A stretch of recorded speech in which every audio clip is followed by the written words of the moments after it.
अब इस वीडियो में हम लोग एलसीआर परिपथ का क्वालिटी फैक्टर निकालते हैं, क्यू फैक्टर, गुणवत्ता गुणांक जिसको कहते हैं। एलसीआर परिपथ ये बना लिया गया है। एलसीआर तीनों श्रेणी क्रम में जुड़े हैं। ये एसी मेंस हो गया, धारा आई बह रही परिपथ में। तो अब किसी भी एसी परिपथ में जो विद्युत शक्ति क्षय, औसत विद्युत शक्ति क्षय होता है एक साइकिल के लिए, वो ERMS IRMS into cos phi के बराबर होता है। ERMS और IRMS का अगर मान रखें तो E0/√2, IRMS का I0/√2 रख लेंगे तो यहाँ पर आ जाएगा √2 मल्टीप्लाई हो जाएगा, नीचे 2 आ जाएगा तो 1/2 E0 आ जाएगा, I0 और ये cos फाई आ जाएगा। अब हम लोग LCR परिपथ में जानते हैं cos फाई बराबर होता है R/Z और Z LCR परिपथ का होता है √R² plus omega L minus 1/ओमेगा C का होल स्क्वायर। अब यहाँ पर I0 बराबर हो जाएगा E0/Z, धारा का अधिकतम जो मान होगा तो Z की वैल्यू यहाँ पर रख लेंगे। अब यहाँ पर देखिए cos फाई और I0 का मान इस P बार वाले फार्मूले में रखेंगे आगे, तो P बार बराबर हो जाएगा 1/2 E0 और I0 की जगह फिर ये लिखेंगे E0 तो E0 स्क्वायर हो जाएगा और cos फाई की जगह R लिखेंगे, R आ जाएगा बटे ये अंडर रूट में लिखा है, ये अंडर रूट में लिखा है, दोनों मल्टीप्लाई होकर अंडर रूट हट जाएगा तो R² plus omega L minus 1/ओमेगा C का होल स्क्वायर रह जाएगा, अंडर रूट हट जाएगा। अब यहाँ पर हम लोग यदि P बार का मान देखें तो वह इस हर पर जो नीचे लिखा होता है उस पर डिपेंड करेगा। तो नीचे जो लिखा है हर, उसके मान का न्यूनतम हो तो P का मान अधिकतम होगा। तो नीचे वाले का मान न्यूनतम होने का मतलब दो टुकड़े में एक टुकड़ा 0 हो जाए तो यहाँ पर ये ओमेगा L माइनस 1/ओमेगा C 0 हो सकता है अगर दोनों बराबर हों।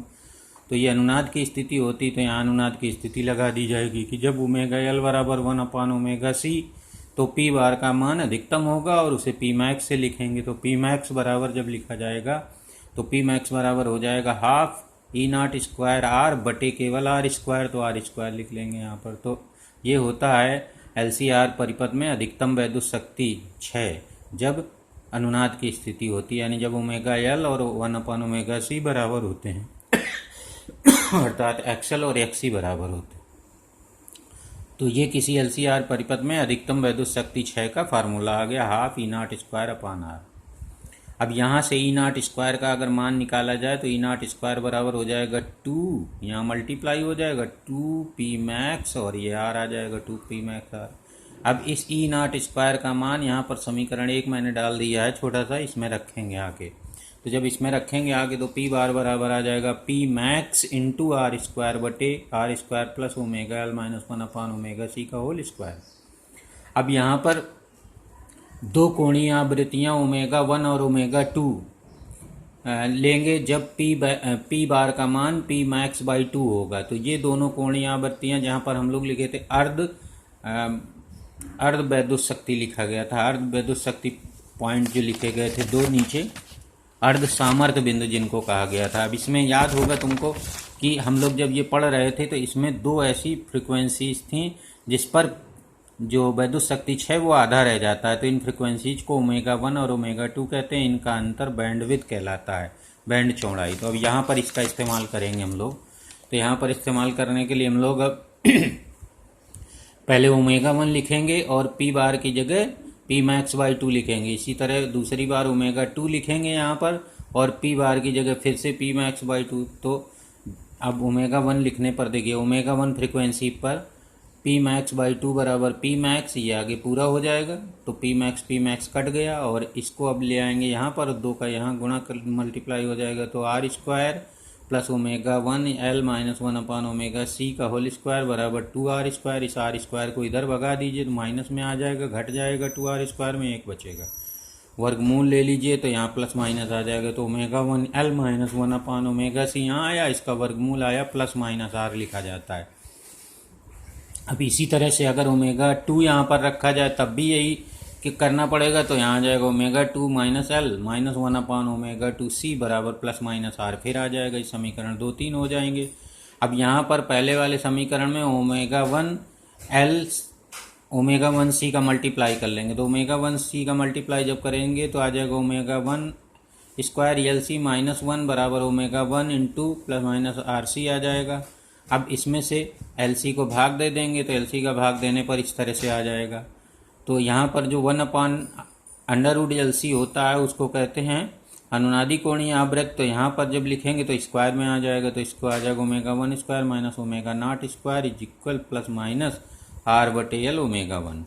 अब यहाँ पर ओमेगा 1 का मान ओमेगा नॉट से कम होता है, तो ये जो वैल्यू होगी वो कम होगी, और ये वैल्यू ज़्यादा होगी तो ऋण चिन्ह आ जाएगा। तो ऋण चिन्ह यहाँ पर ऋण चिन्ह सेलेक्ट करेंगे, यानी प्लस छोड़ देंगे, ऋण लेंगे, तो यह आ जाएगा समीकरण omega 1 square minus omega not square बराबर माइनस आर बटे एल ओमेगा 1 लिखा जाएगा। अब इसको इधर पक्षांतर कर लेंगे तो इस तरह से समीकरण बन जाएगा। इसी प्रकार समीकरण 3 से, अब यहाँ पर समीकरण 3 जो हम लोगों ने डाला है, तो यहाँ पर देखेंगे तो ओमेगा 2 अधिक लेंगे, यहाँ पर हम लोग ओमेगा 2 का मान अधिक होता है ओमेगा नॉट से, तो जब ओमेगा 2 का मान ओमेगा नॉट से अधिक होगा तो यहाँ पर वैल्यू प्लस आएगी, तो यहाँ प्लस लेके करेंगे, जब प्लस लेंगे तो यहाँ पर प्लस वाला उधर जब जाएगा पक्षांतर होकर तो माइनस आ जाएगा। तो यहाँ पर ऐसे लिखेंगे ओमेगा 2 स्क्वायर माइनस आर बटे L omega square omega 2 minus omega not square, यहाँ प्लस रहेगा, यहाँ माइनस रहेगा बाकी सेम रहेंगे। अब दोनों में 4 और 5 समीकरण में श्रीधराचार्य विधि से देखेंगे तो ओमेगा 1 बराबर आ जाएगा माइनस आर बटे एल प्लस माइनस ये आता है, ये श्रीधराचार्य विधि है, उससे दोनों मूल समीकरण के निकाल लेते हैं। इसके भी 2 मूल हैं, इसके भी 2 मूल हैं, तो इस तरह से जो ओमेगा 1 आएगा यहाँ पर प्लस साइन लिया जाएगा ये वाला, क्योंकि न्यूनतम होना चाहिए, कम होना चाहिए ओमेगा नॉट से, तो माइनस ये आ जाएगा। और इसी तरह ओमेगा 2 वाले में आर बटे एल आ जाएगा यहाँ पर, क्योंकि यहाँ पर माइनस है ओमेगा 2 प्लस हो जाएगा, ये आ जाएगा। अब यहाँ पर हम लोग अब बैंड विड्थ निकालेंगे तो ओमेगा 2 में प्लस लिया जाएगा, ये वाला ओमेगा 2 में भी प्लस, ये प्लस ही है, तो इसका मान क्योंकि ओमेगा नॉट से अधिक है इसलिए प्लस लिए जाएंगे। अब बैंड चौड़ाई निकालेंगे, बैंड चौड़ाई जो होता है ओमेगा 2 माइनस ओमेगा 1 होता है, तो ओमेगा 2 में ओमेगा 1 को घटा देंगे, तो जब ओमेगा 1 को घटाएंगे तो ये माइनस प्लस हो जाएगा, ये माइनस हो जाएगा, तो ये और ये वैल्यू कट जाएगी, ये बचेगा r/2l प्लस r/2l, तो 2r/2l हो जाएगा, दो कट जाएंगे r/l, तो LCR परिपथ की जो बैंड चौड़ाई होती है वो r बटे एल के बराबर होती है। इसी को डेल्टा टू डेल्टा ओमेगा कहेंगे। कुछ बुक्स में ओमेगा 2 माइनस ओमेगा 1 को ही बैंड चौड़ाई कहा गया डेल्टा ओमेगा, तो वहाँ डेल्टा ओमेगा यूज करेंगे। तो अब क्यू निकालेंगे। अब क्वालिटी फैक्टर क्यू जो होता है वो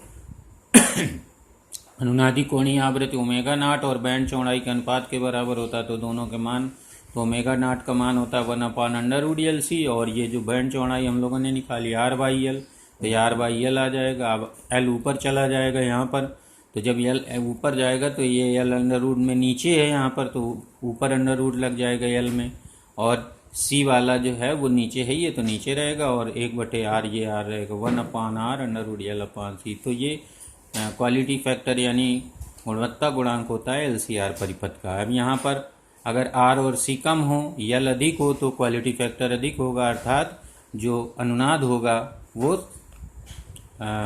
तीक्ष्ण होगा।